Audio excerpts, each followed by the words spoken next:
சாதாரணமாக சோஷியல் மீடியாவில் ஸ்க்ரோல் பண்ணி கொண்டிருந்த இந்த மாணவர்கள் ஒரு அரசியல் தலைவரின் போராட்ட வரலாற்றை பார்த்ததும் அதிர்ச்சி அடைந்தார்கள்.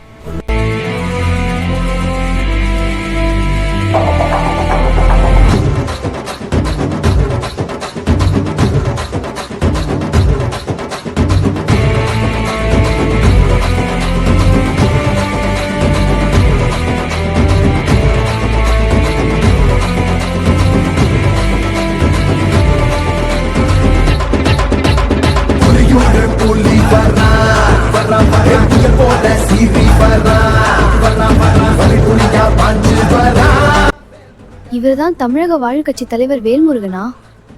12 வருஷமா தொடர்ந்து போராடுறானா? எல்லாத்துக்கும் குரல் கொடுத்திருக்காரு போல.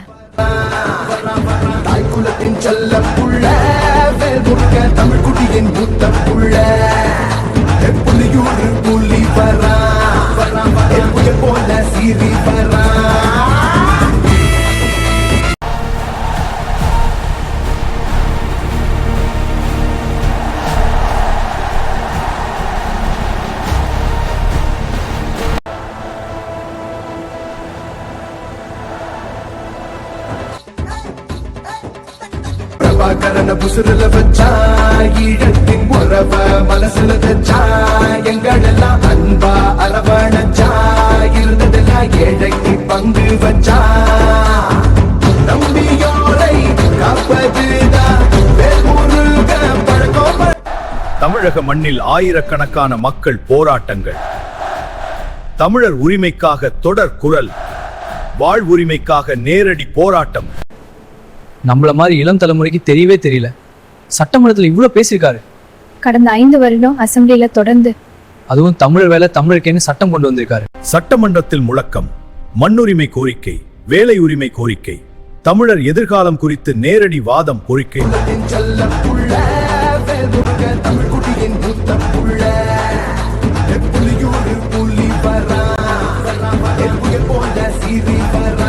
நாம வோட் போடுறப்போ இந்த மாதிரி ஹிஸ்டரி பார்த்து தான் முடிவு செய்யணும். போஸ்டர் பார்த்தா இல்ல, பெர்ஃபார்மன்ஸ் பார்த்து தான். இந்த மாதிரி தலைவர்களை தான் மக்கள் தேர்ந்தெடுக்கணும். ஒரு தலைமுறை சோஷியல் மீடியாவில் பார்த்து உண்மையை கண்டுபிடிக்கிறது.